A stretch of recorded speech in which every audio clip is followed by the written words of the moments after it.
So usually clients ask me, how can I own my property with my partner? Now there's two ways that you can own a property. The first is joint tenants, the second is tenants in common. Now in respect to joint tenants, you can own it with your partner in 100% defined shares, so you own it together with them. Tenants in common, you own it in defined shares, so it could be 30-70 or it could be 50-50. Now with joint tenants, if you were to pass away, your 100% share in the property would pass to your partner regardless of whatever your will says.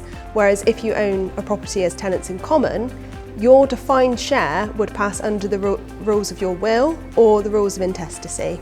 So it's really important when you purchase a property with your partner that you make it clear from the outset, where would you like your share to go if you were to pass away?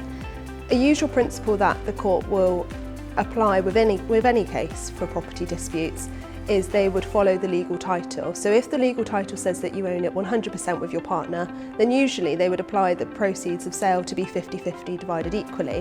Whereas if you own it from the offset in defined shares, then the court would usually apply it in that circumstance.